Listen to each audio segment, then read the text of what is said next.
Hello students, welcome back बच्चों। तो देखिए, आज हम स्टार्ट करने वाले हैं सेक्शन डी।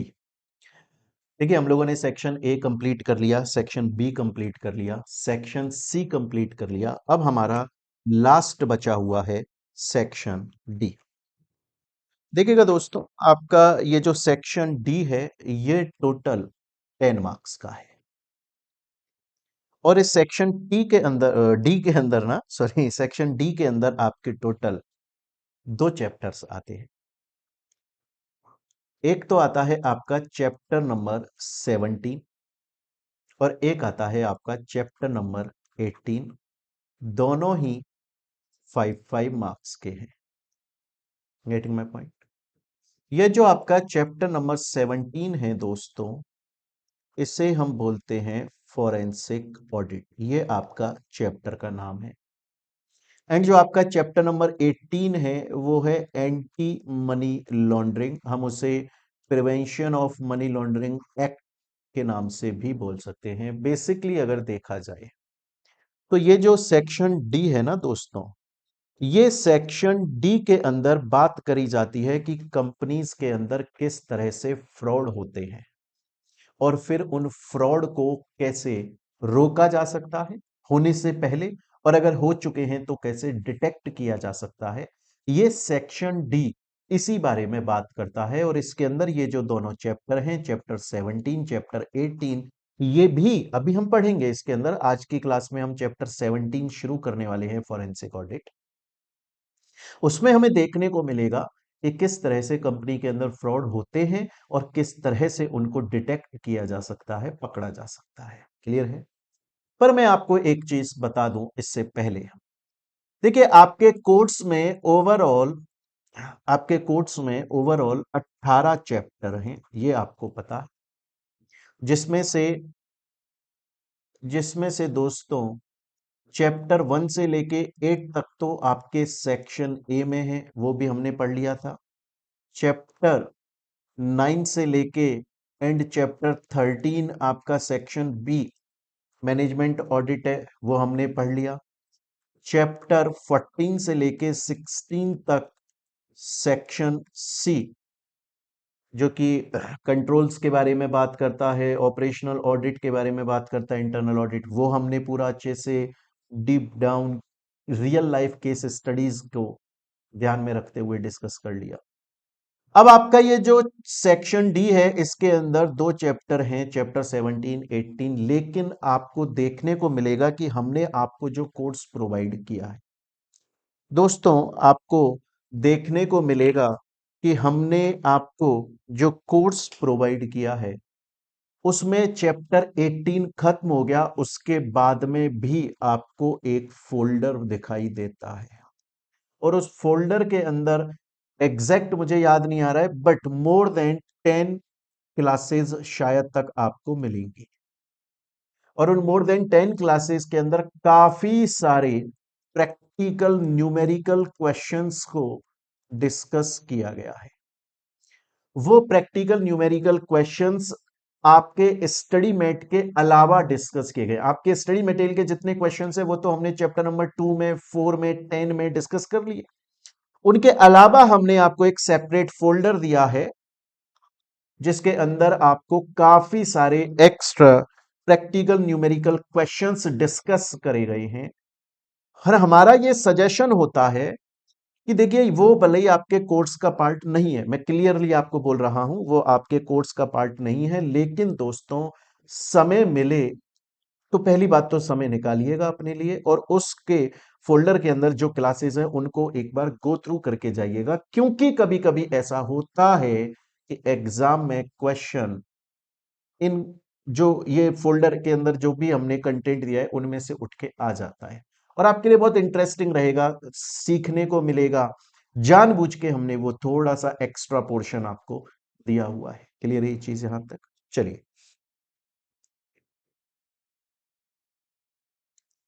तो अब हम स्टार्ट करते हैं अपना चैप्टर नंबर 17, जिसका नाम है फॉरेंसिक ऑडिट। सबसे पहला क्वेश्चन ये आता है कि सर, फॉरेंसिक ऑडिट इस शब्द का मतलब क्या होता है? जब हम बात करते हैं ऑडिट की तो ऑडिट का मतलब है एग्जामिनेशन या इवैल्यूएशन, ये हमें पता है। हम लोगों ने ऑडिट की डेफिनेशन कई बार पढ़ी हुई है। ऑडिट का मतलब होता है चेक करना कि जो भी इंफॉर्मेशन है वो ट्रू एंड फेयर, करेक्ट है कि नहीं है। क्वेश्चन ये आता है, बहुत इंपॉर्टेंट है, बड़े ध्यान से सुनेंगे आप लोग, कि सर फोरेंसिक शब्द का मतलब क्या होता है। फोरेंसिक शब्द का मतलब होता है टू कलेक्ट एविडेंस। बहुत ध्यान से सुनना है। टू कलेक्ट एविडेंस, सबूत इकट्ठे करना, which can be place before court, which can be placed before court of law, जो कि अदालत में जज के सामने रखे जा सकते हैं अगेंस्ट क्राइम। जो क्राइम हुआ है उस क्राइम के अगेंस्ट में हम कोर्ट के पास में जा रहे हैं और कोर्ट से बोल रहे हैं कि देखो कंपनी के अंदर ये क्राइम हुआ है, ये फ्रॉड हुआ है, लेकिन अगर हम ऐसे ही चले जाएंगे तो कोर्ट हमारी बात पे भरोसा नहीं करेगा। उसके लिए जरूरत पड़ती है फॉरेंसिक प्रोसेस की। फॉरेंसिक का मतलब है कंपनी के अंदर जाकर एविडेंसेस, सबूत इकट्ठे करना और उन सबूतों को कोर्ट के सामने रखना, ताकि हम ये प्रूव कर पाए कि देखो कंपनी में फ्रॉड हुआ है। बड़े ध्यान से देखेंगे ये फॉरेंसिक ऑडिट क्या होता है। इस बात को समझने के लिए मैं काफी सारे रियल लाइफ यहां पर केस लॉज हम लोग डिस्कस करने वाले हैं, बहुत मजा आएगा आपको। पहले एक बार के लिए फॉरेंसिक ऑडिट क्या होता है ये समझिए।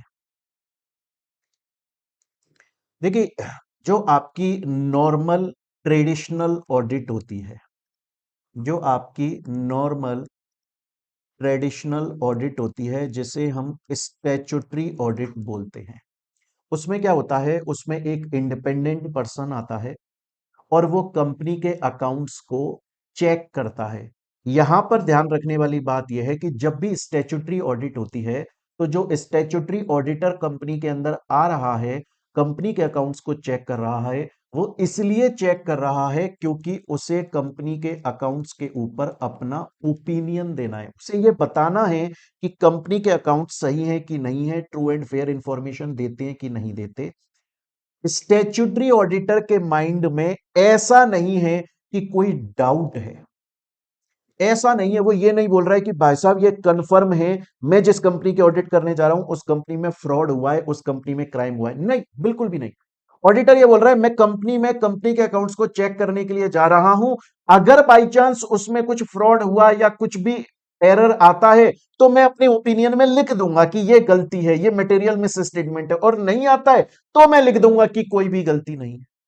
लेकिन फॉरेंसिक ऑडिट, मेरी बात को बहुत ध्यान से सुने, फॉरेंसिक ऑडिट स्टार्ट ही तब होती है, शुरू ही तब होती है, फॉरेंसिक ऑडिट करी ही तब जाती है जब कोई डाउट होता है, जब कोई शक होता है, जब कोई सस्पिशन होता है कि कंपनी के अंदर फ्रॉड हुआ है, कंपनी के अंदर कंपनी के अंदर फ्रॉड हुआ है, कंपनी के अंदर क्राइम हुआ है, और उस क्राइम को पकड़ने के लिए, उस क्राइम को ढूंढने के लिए, उसके अगेंस्ट में एविडेंस इकट्ठे करने के लिए फिर जो ऑडिट करी जाती है उसे फॉरेंसिक ऑडिट बोलते हैं।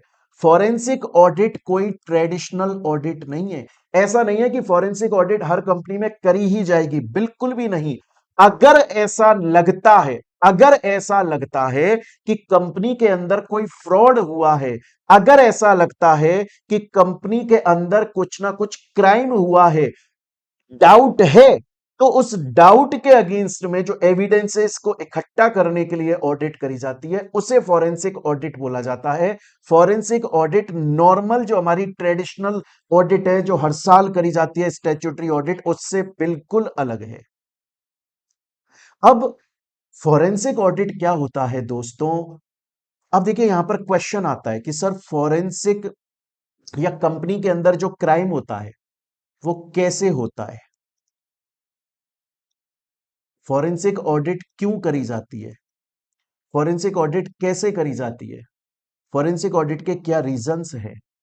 इस बात को समझने के लिए हमारे पास में काफी सारे रियल लाइफ केस लॉ, या मैं ऐसे बोलूं कि कॉरपोरेट वर्ल्ड के काफी सारे स्कैंडल्स अवेलेबल हैं जिनकी मदद लेकर हम बहुत अच्छे से समझ सकते हैं फॉरेंसिक ऑडिट क्यों की जाती है, कैसे की जाती है और क्राइम कैसे होता है।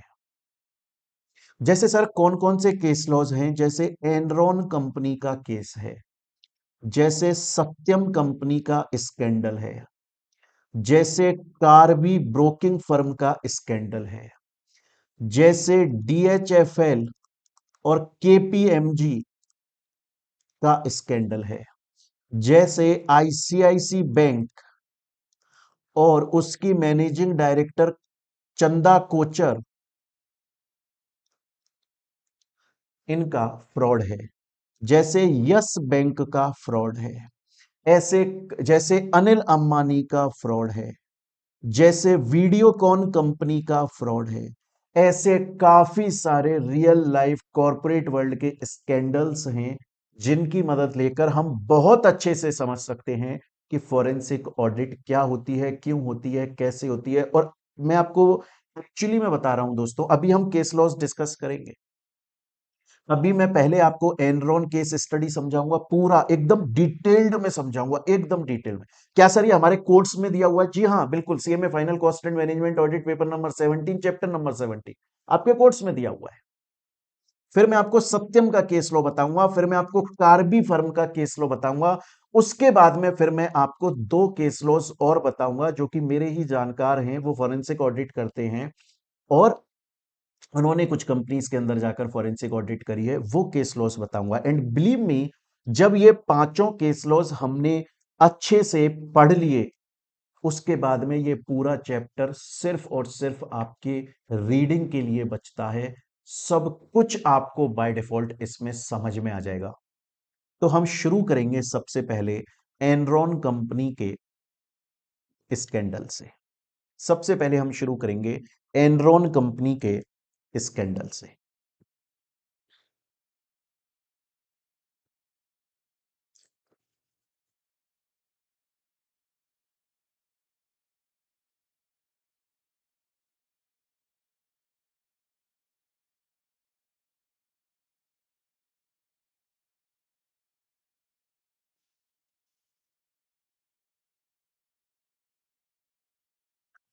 देखिएगा स्टूडेंट्स,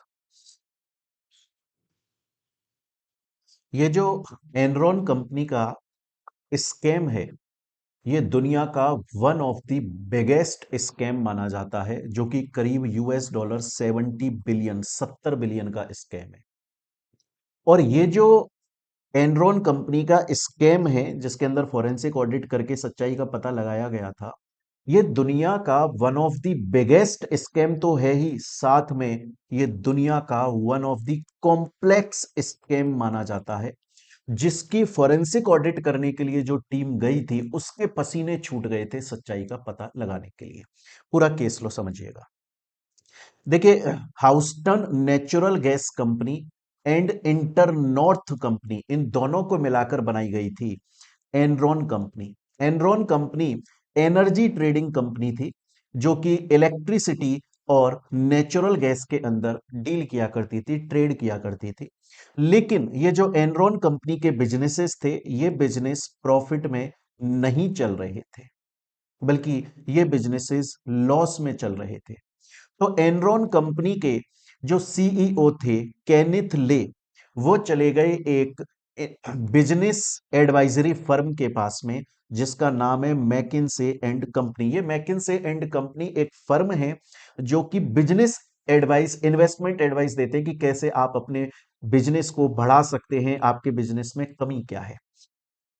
मैकेंसे कंपनी ने जो अपना बेस्ट पर्सन था जिसका नाम है जेफ स्किलिंग, उसको अपॉइंट कर दिया कि तुम इस एनरॉन कंपनी का केस संभालो।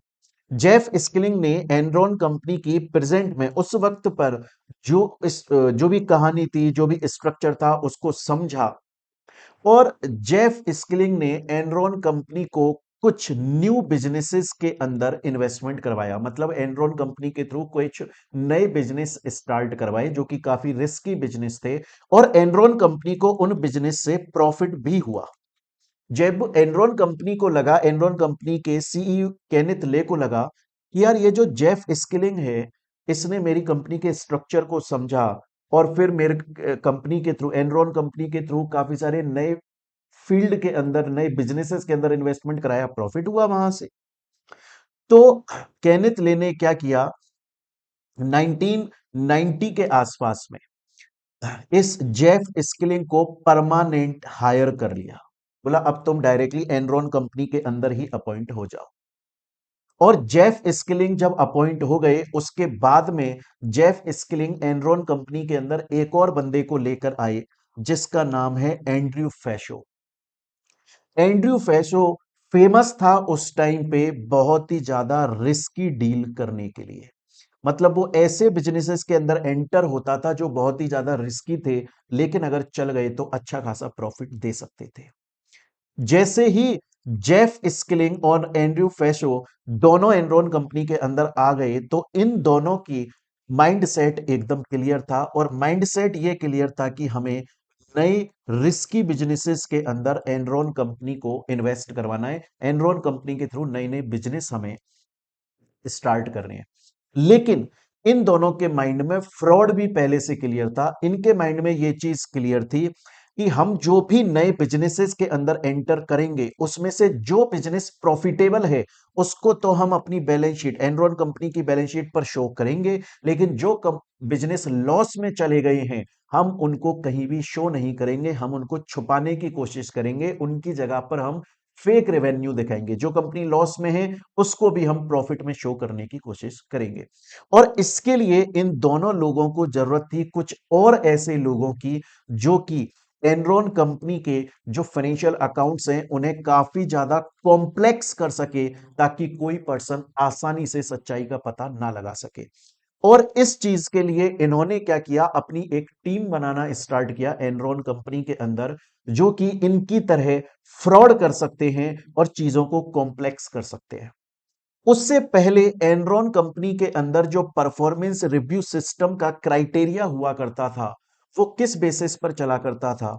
वो चलता था रेस्पेक्ट के बेसिस पर, कि वो एम्प्लॉय अच्छा है जो दूसरे एम्प्लॉय को रेस्पेक्ट देता है, इंटीग्रिटी के साथ में काम करता है, प्रॉपर चीजों को कम्युनिकेट करता है और अच्छे से एक्सीलेंस काम कर रहा है। लेकिन उसके बाद में जैसे ही इन दोनों का ये माइंडसेट तय हुआ कि नहीं यार, हमें तो कॉम्प्लेक्स बनाना है, हमें तो जो लॉस में बिजनेस जा रहा है उसको छुपाना है, तो इन्होंने परफॉर्मेंस रिव्यू सिस्टम को इन चारों से तो हटा दिया और सिर्फ एक बना दिया, कि जो एम्प्लॉय हमको प्रॉफिट कमा कर देगा वो हमारे लिए अच्छा एम्प्लॉय है। चाहे से साम दाम दंड वेद, चोरी चकारी डकैती, झूठ बोलकर किसी भी तरीके से प्रॉफिट करवाओ, पर करवाओ। और इसके लिए इन दोनों ने, मतलब जेफ स्किलिंग और एंड्रयू फैशो दोनों ने मिलकर एनरॉन कंपनी को काफी सारे बिजनेसेस के अंदर इन्वेस्टमेंट करवाया, जैसे internet, broadband, power plant, commodity trading, काफी सारे।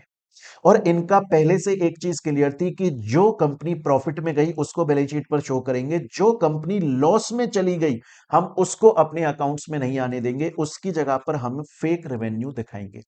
फेक रेवेन्यू कैसे दिखाएंगे? सपोज करो इन्होंने 100 कंपनीज इनकॉर्पोरेट करी, उनमें से 50 प्रॉफिट में है, तो वो तो एज इट इज दिखा दी गई, और एक्चुअली में कंपनी के पास प्रॉफिट भी है। कंपनी ये भी शो कर सकती है कि देखो हम प्रॉफिट में, ये रहा पैसा, देखो रोकड़ा ये रहा।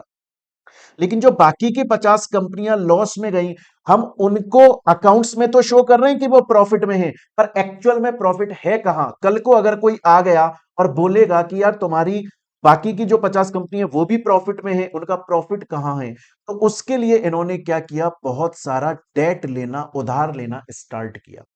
और इन्होंने उधार लेना क्यों शुरू किया? इन लोगों की एक माइंडसेट था, वो ये माइंडसेट था कि आज भले से ये बिजनेसेस हमारे लॉस में जा रहे हैं, लेकिन हम फर्दर और ऐसे इन्वेस्टमेंट करेंगे जहां से हम एक दिन अच्छा खासा प्रॉफिट अर्न कर लेंगे, और जो भी हमने फेक रेवेन्यू यहां पर दिखाए हैं, जो डिफरेंस क्रिएट हुआ है, उसको हम फिल कर देंगे, मतलब अच्छा खासा प्रॉफिट हम कमा लेंगे फ्यूचर में जाकर। ऐसा इनका सोचना था।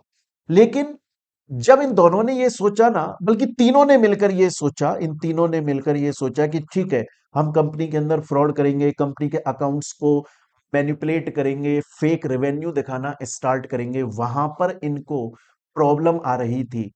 जो, क्योंकि ये यूएस की कंपनी थी, तो यूएस के जो अकाउंटिंग मेथड्स थे ना, वो अकाउंटिंग मेथड्स के थ्रू इनका पर्पस फुलफिल नहीं हो पा रहा था, क्योंकि जो कंपनीज लॉस में जा रही थी उनको ये प्रॉफिट में शो नहीं कर पा रहे थे। तो इन्होंने क्या किया, जेफ स्किलिंग ने 1992 के अंदर अपना ब्रह्मास्त्र चलाया और उन्होंने यूएस के जो कैपिटल मार्केट रेगुलेटर है, एसईसी, सिक्योरिटीज एक्सचेंज कमीशन, उसके पास में एक एप्लीकेशन, रिक्वेस्ट एप्लीकेशन फाइल करी और उन्होंने बोला कि अभी तक यूएस के अंदर हिस्टोरिकल अकाउंटिंग मेथड्स को यूज किया जाता है अपने अकाउंट्स को प्रिपेयर करने के लिए, पर हम चाहते हैं कि आप हमें, मतलब एनरॉन कंपनी को, mark to market accounting method पर अपने अकाउंट्स बनाने की परमिशन दो, ना कि हिस्टोरिकल अकाउंट्स मेथड पर।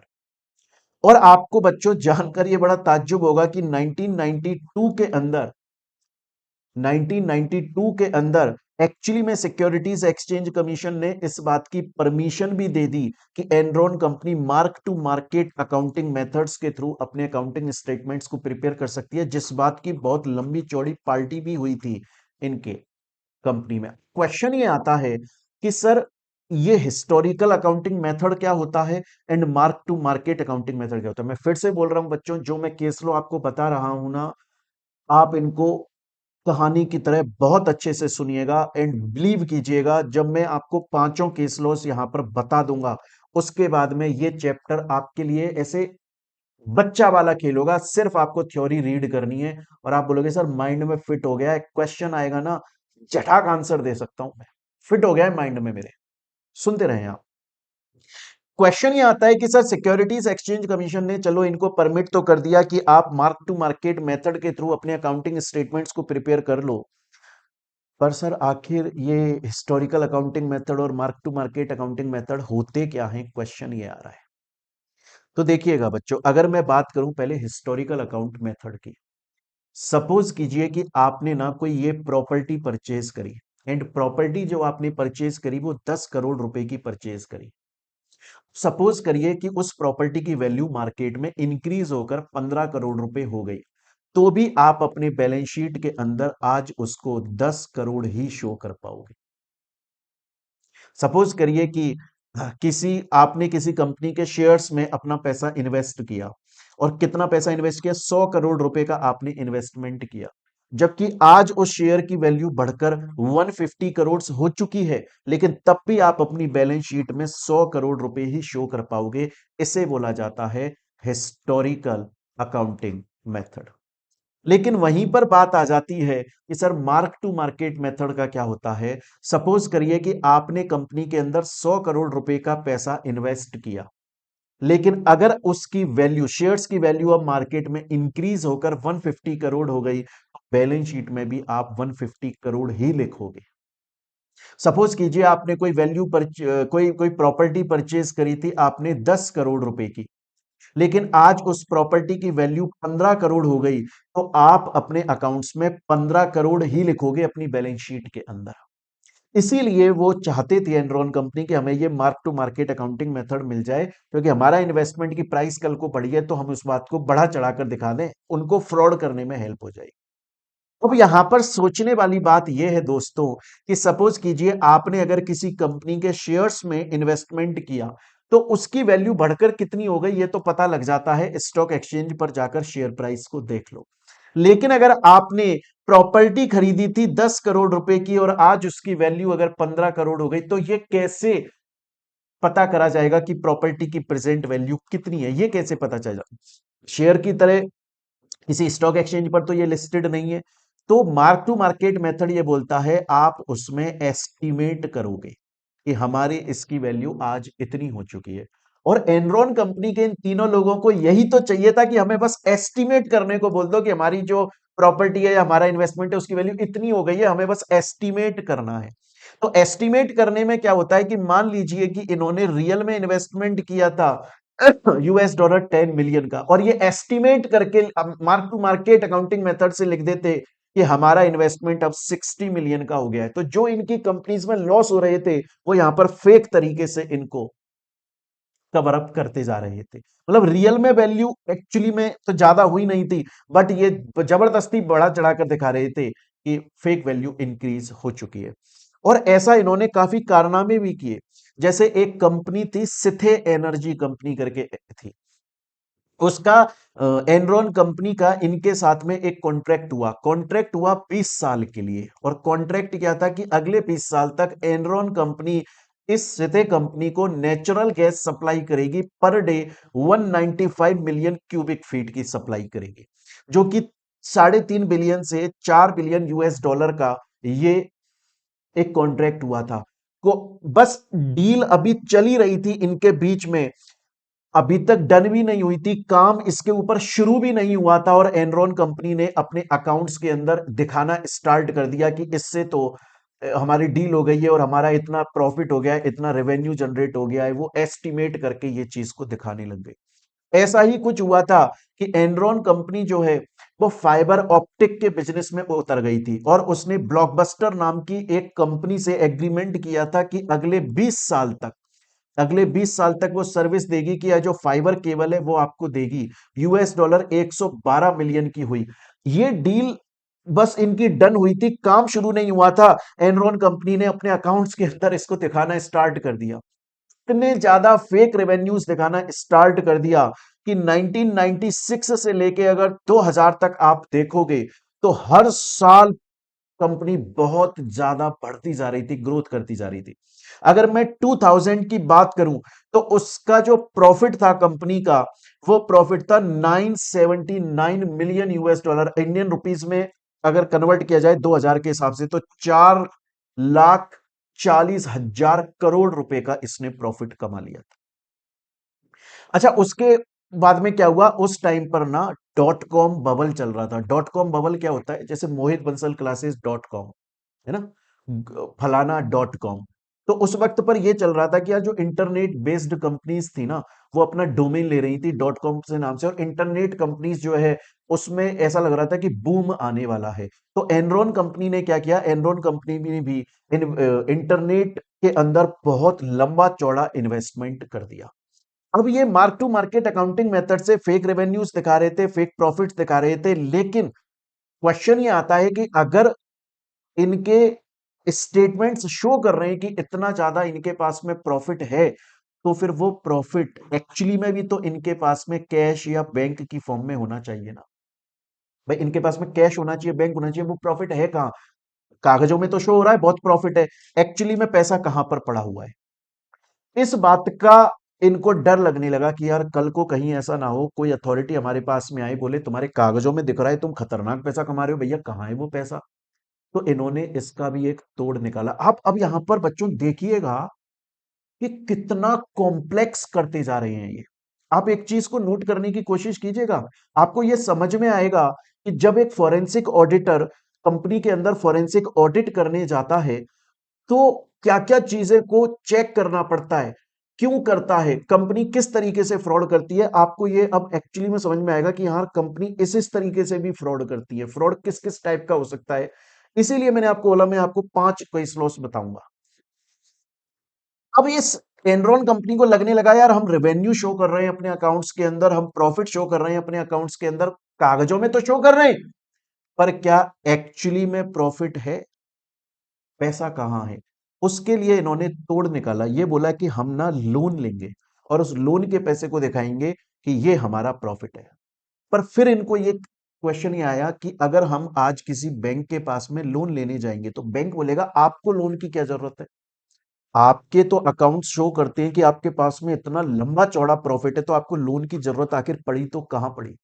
इस बात का भी तोड़ इन दोनों ने निकाल दिया, जेफ स्किलिंग और एंड्रयू फैशो। और इन्होंने क्या करा, अपनी एक नई कंपनी स्टार्ट करी, let suppose special purpose vehicle, है ना, हम उसको स्पेशल पर्पस व्हीकल बोलेंगे यहां पर, एसपीवी। अब क्या किया इन्होंने, ये क्यों एसपीवी स्टार्ट करी? इसलिए कि ये इस एसपीवी के नाम पर बैंक से लोन लेंगे, इस एसपीवी के नाम पर ना बैंक से लोन लेंगे, ताकि अगर कल को ये बैंक का लोन रिपेमेंट नहीं कर पाते हैं, तो जो भी बुराई होगी, जो भी डिफेमेशन बदनामी होगी, वो इस स्पेशल पर्पस व्हीकल की होगी, और इनकी जो मेन कंपनी है उसके ऊपर आंच भी नहीं आई। कितना बढ़िया प्लान बनाया है, आप देखिएगा इस चीज को। तो अब इन्होंने क्या किया, एक स्पेशल पर्पस व्हीकल कंपनी बना दी, बोले रिन्यूएबल एनर्जी के फील्ड में काम करेगी। ये कंपनी बैंक से लोन लेगी, ये कंपनी बैंक से लोन लेगी और फिर उस जो लोन इनके पास में बैंक से आया उसको ये एनरॉन कंपनी को ट्रांसफर कर देगी। अब यहां पर भी एक दिक्कत आ जाती है। यहां पर क्या दिक्कत आती है, दो दिक्कत आती है। पहला कि बैंक जब इस स्पेशल पर्पस व्हीकल को लोन देगा तो क्या कोई गारंटी नहीं मांगेगा, बिल्कुल गारंटी मांगेगा। वो जो गारंटी है वो ये एनरॉन कंपनी दे देती थी इस स्पेशल पर्पस व्हीकल के बिहाफ पे कि मैं गारंटी देती हूं। अच्छा, दूसरा कि लोन, बैंक तो लोन देगा इस स्पेशल पर्पस व्हीकल को, ये स्पेशल पर्पस व्हीकल जब एनरॉन को वो पैसा ट्रांसफर कर रहा है ना, तो एनरॉन ये नहीं बोलती थी कि हमने इस स्पेशल पर्पस व्हीकल से लोन लिया है, वो बोलती थी कि हमने इसको अपना माल बेचा है और उस बात का इसने मुझे पेमेंट किया है। मतलब यहां भी वो बैंक से तो लोन ले ही लिया और अपने अकाउंट्स में रेवेन्यू भी शो कर दिया। कैसे रेवेन्यू शो कर दिया कि उस लोन का अमाउंट इस स्पेशल पर्पस व्हीकल से खुद में लेकर आ गए और बोले ये लोन नहीं है, हमने इसको माल बेचा था, उसका ये हमको पैसा का पेमेंट कर रहा है। और इस तरीके से देखा जाए तो जो एनरॉन कंपनी थी वो one of the biggest company बनती चली गई, 70 बिलियन का मार्केट कैप हो गया। लेकिन फिर बच्चों जो ये इंटरनेट कंपनीज थी ना, जो डॉट कॉम का बबल चल रहा था, वो बस्ट हो गया, फूट गया और बहुत बड़ा लॉस हुआ। जितनी भी इंटरनेट बेस्ड कंपनीज थी सबको लॉस हुआ। उस वक्त एनरॉन कंपनी के पास में कोई चारा नहीं था और एनरॉन कंपनी ने न्यूज़पेपर के अंदर हेडलाइन बन गई, एनरॉन कंपनी ने शो किया $618 मिलियन का लॉस। जो सिक्योरिटीज एक्सचेंज कमीशन था वो बोला कि यार ये कैसे हो सकता है, वो कंपनी जो कल रात तक नई नई कंपनीज एस्टेब्लिश करती जा रही थी, वो कंपनी जिसके इतने लंबे चौड़े प्रॉफिट्स हो रहे थे, अचानक से आज वो कंपनी 618 मिलियन का, 618 मिलियन यूएस डॉलर का लॉस शो कर रही है। अब सुनिएगा दोस्तों, अब सुनिएगा, वहां सिक्योरिटीज एक्सचेंज कमीशन को डाउट हुआ। क्या हुआ, डाउट। और मैंने आपको क्या बोला था, फॉरेंसिक ऑडिट कब करी जाती है, जब डाउट होता है कि कंपनी के अंदर फ्रॉड हुआ है, जब डाउट होता है कि कंपनी के अंदर क्राइम हुआ है, तो फॉरेंसिक ऑडिट करी जाती है। तो सिक्योरिटीज एक्सचेंज कमीशन ने एक टीम बनाई। मेरी बात को बड़े ध्यान से सुने आप। एक्चुअली में क्या होता है, प्रोसेस क्या होता है, मैं आपको प्रैक्टिकली प्रोसेस बता रहा हूं यहां पर। सिक्योरिटीज एक्सचेंज कमीशन जो है ना, वो बुलाता है फॉरेंसिक ऑडिटर को। किसको बुलाता है, फॉरेंसिक। सर ये कौन होते हैं, ये होते हैं certified fraud examiner, CFE, certified fraud examiner. इनके बारे में डिटेल में हम चैप्टर में बात करेंगे, बहुत डिटेल में, बहुत कुछ प्रैक्टिकल लेवल पे बताऊंगा मैं आपको। सर्टिफाइड फ्रॉड एग्जामिनर होते हैं, एक्चुअली में एक एसोसिएशन है, association of certified fraud examiner. ये वहां से एग्जाम पास करके इन्होंने मेंबरशिप ली हुई होती है। और मैं बता दूं, जो सर्टिफाइड फ्रॉड एग्जामिनर होता है ना, वो सिर्फ किसी नेशनल लेवल पे काम नहीं करता है कि वो सिर्फ इंडिया लेवल पे काम करेगा, नहीं। ये जो एसोसिएशन है ना, ये इंटरनेशनल लेवल पे रिकॉग्नाइज्ड एसोसिएशन है।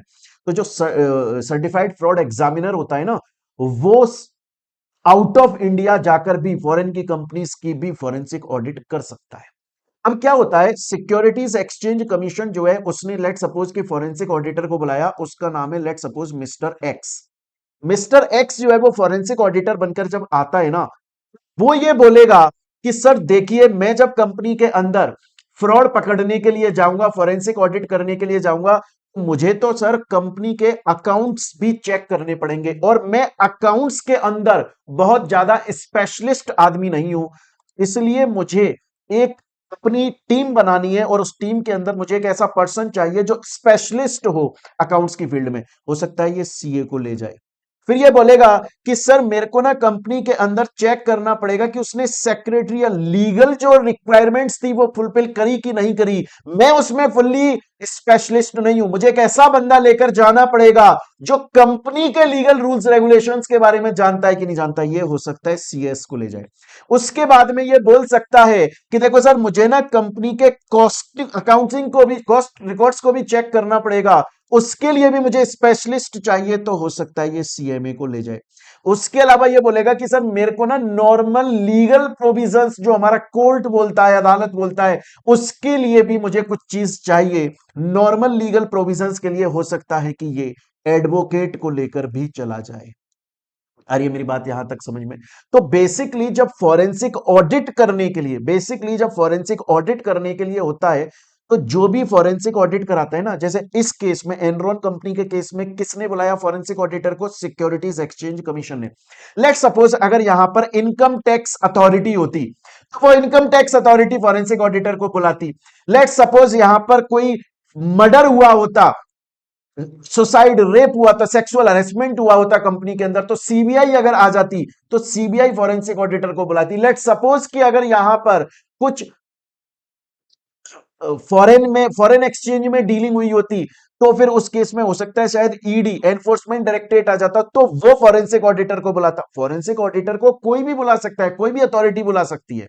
फॉरेंसिक ऑडिटर जब आता है तो वो अपनी एक प्रॉपर टीम बनाता है। अब आपको यहां पर क्या समझ में आने लगा? अब आपको यहां पर यह बात समझ में आने लगी दोस्तों, एक मिनट रुके। अब आपको यहां पर यह समझ में आने लगी कि जब फॉरेंसिक ऑडिट होती है, तो फॉरेंसिक, ये कोई ट्रेडिशनल ऑडिट नहीं होती, और ये शुरू तब होती है जब डाउट है, सस्पेक्ट है। और क्यों जा रहा है फॉरेंसिक ऑडिट करने? इसलिए जा रहा है ताकि कंपनी के अंदर जो फ्रॉड है उसका पता लगा के एविडेंस इकट्ठे किए जाएं, सबूत इकट्ठे किए जाएं। आज सपोज करिए कि अगर वो फॉरेंसिक ऑडिटर कंपनी के, एनरॉन कंपनी में चला जाता है और बिना सबूत इकट्ठे किए एनरॉन कंपनी को कोर्ट में, अदालत में खड़ा कर देता है, कोर्ट में प्रूव कैसे करोगे कि इसने क्राइम किया? प्रूव ही नहीं कर पाओगे। उसके लिए फॉरेंसिक ऑडिटर कंपनी में जाएगा, अपनी पूरी टीम के साथ में जाएगा। और क्यों जाएगा? क्योंकि उसे शक है कंपनी के अंदर कुछ तो नाटक हुआ है, और फिर फॉरेंसिक ऑडिट करके एविडेंस इकट्ठे करेगा।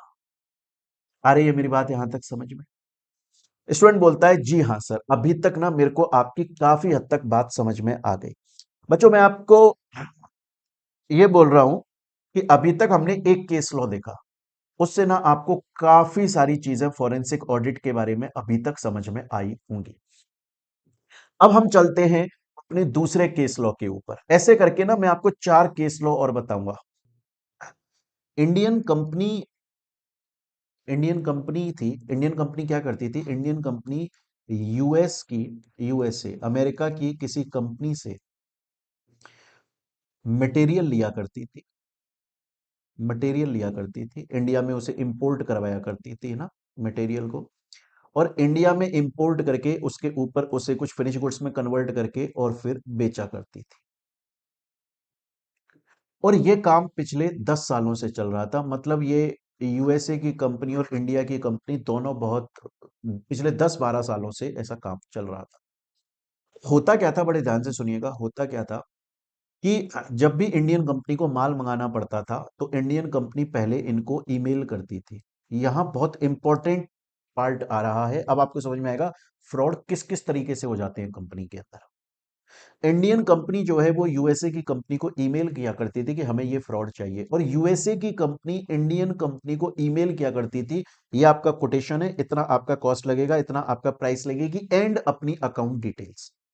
अब यहां पर आपके माइंड में एक क्वेश्चन आएगा कि सर जब पिछले 10 से 12 सालों से उनका कॉन्ट्रैक्ट, उनके बीच में ये ट्रांजैक्शंस हो रहे हैं कंटिन्यू बेसिस पर, तो बार बार, हर बार वो अपनी ईमेल के अंदर अपनी अकाउंट डिटेल क्यों देती थी? ऑल्दो इनके पास में अकाउंट डिटेल सेव है, इवन ये जिस बैंक से पेमेंट करवाएंगे वो सब कुछ सेम है, पिछले 10-12 सालों से हो रहा है, फिर भी वो हर बार ईमेल में अपना अकाउंट डिटेल दिया करती थी।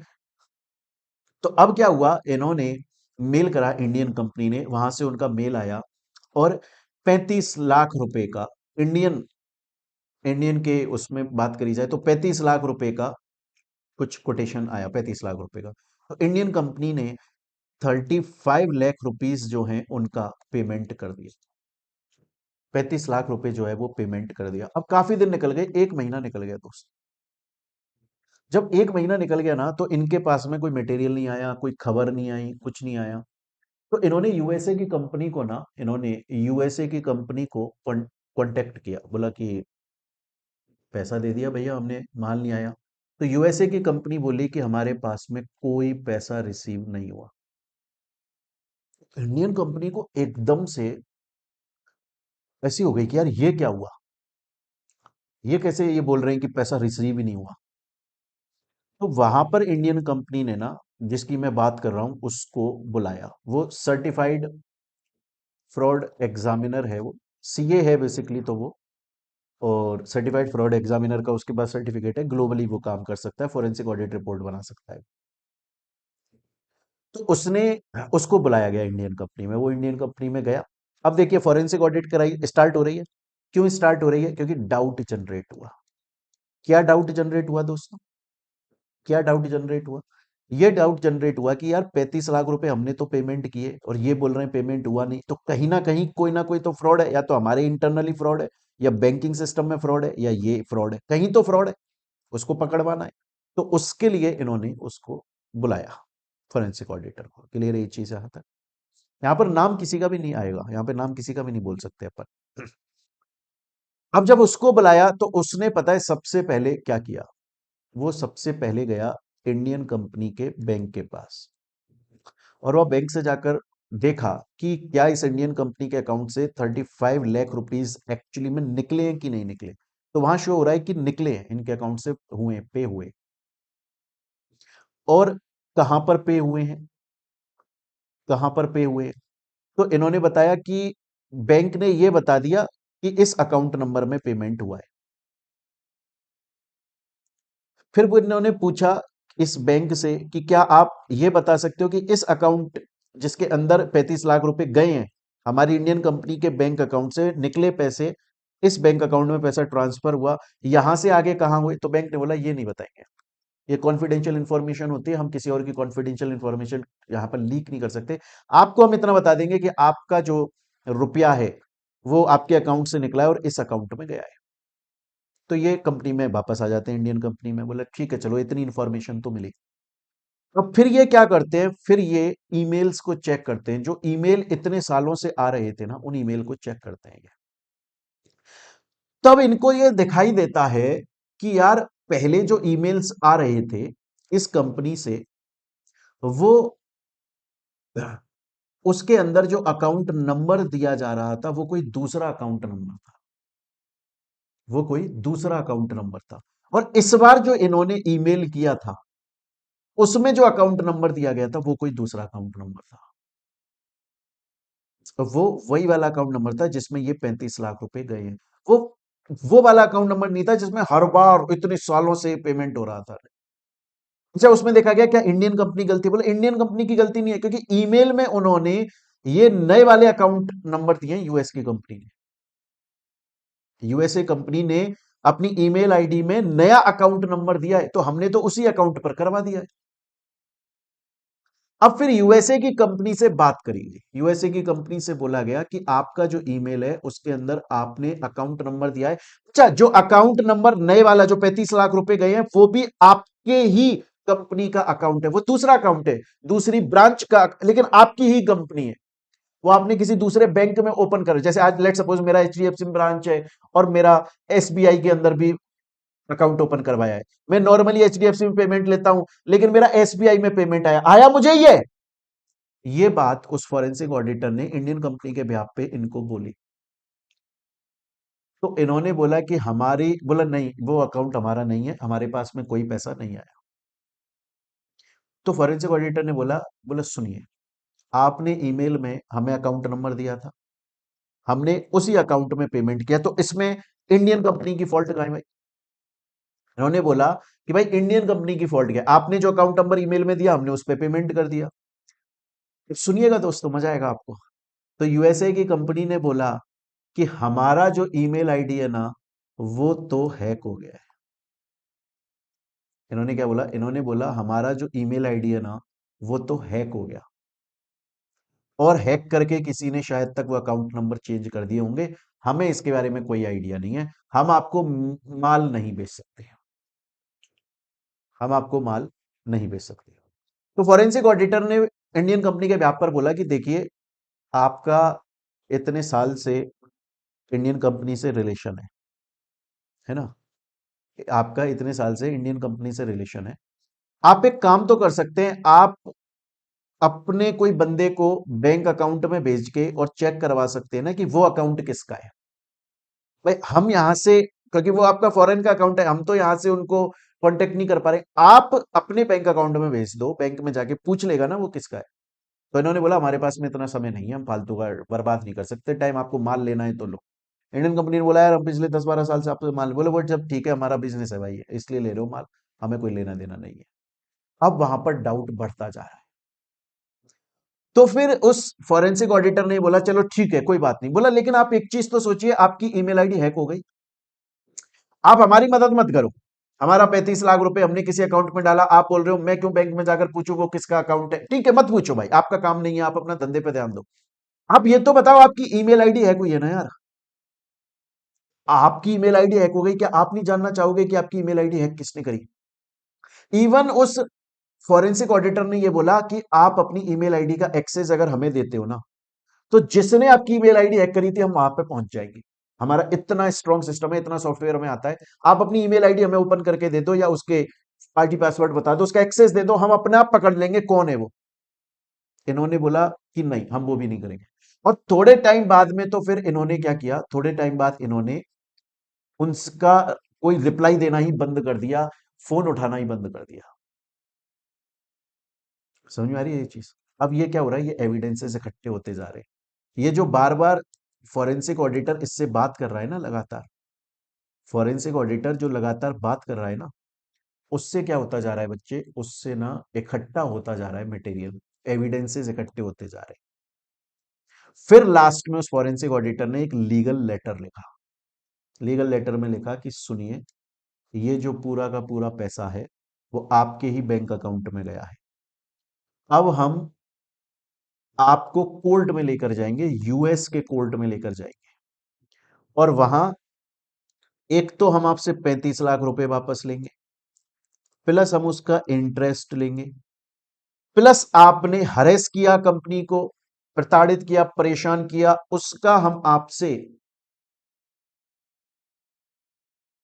पैसा लेंगे पेनल्टी के नाम पे, या फिर जो भी पैसा वहां, क्योंकि आपने परेशान किया इंडियन कंपनी को। उसके अलावा बोला मेरी फॉरेंसिक ऑडिटर की फीस है वो भी आपके ऊपर छपेगी, उसके अलावा यूएस का कोर्ट है भाई साहब आपको ट्रेडिंग करने से मना कर देगा। तो फिर इसके जो मेन डायरेक्टर है उसका फोन आया फॉरेंसिक ऑडिटर के पास, और उसने बोला देखिए 35 लाख रुपए हमारे पास तो नहीं आए हैं, पर हम नहीं चाहते कोर्ट वोल्ट में कुछ हो, इसके लिए हम ना आपको 35 लाख का माल भेज देते हैं।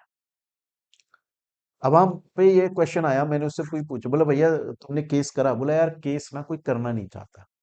देखो कंपनियां बुलाती हैं, फॉरेंसिक ऑडिट करवाती हैं, एविडेंस इकट्ठे करती हैं, और सामने वाले को नोटिस देती है कि देख तेरा हमारे पास कच्चा चिट्टा खुल गया है भाई, अब अगर तू ना नुकुर करेगा ना तो हम कोर्ट में चले जाएंगे, और फिर अगर हम एक बार कोर्ट में चले गए तो तू गया भाई, जितने पैसे का फ्रॉड है वो तो होगा, प्लस तू इंटरेस्ट पे करेगा, प्लस तू हमको कुछ तो हर्जाना भरेगा, है ना, वो पैसा आएगा, उसके अलावा तेरे ऊपर पेनल्टी लगेगी, उसके अलावा तेरी डिफेमेशन बदनामी होगी। तो बोला हम डरा देते हैं, केस करना तो सबसे लास्ट स्टेप होता है, क्योंकि उसमें सबका ही टाइम खराब होता है, उसमें सबका ही टाइम खराब होता है।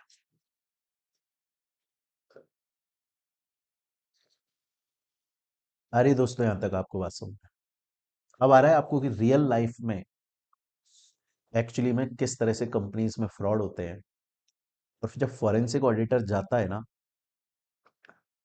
पहले तो अच्छा फॉरेंसिक ऑडिटर को कोई भी बुला सकता है, कंपनी खुद भी बुला लेती है, कंपनी को ऐसा लगता है कि यार फ्रॉड हो रहा है तो कंपनी खुद बुला लेती है। कभी किसी अथॉरिटी को लगता है, जैसे सेबी को लगता है, सिक्योरिटीज एक्सचेंज कमीशन को लगता है, आपके ये ईडी को लगता है, आपके इनकम टैक्स डिपार्टमेंट को लगता है, आपके सीबीआई को लगता है, वो फॉरेंसिक ऑडिटर को बुला देता है।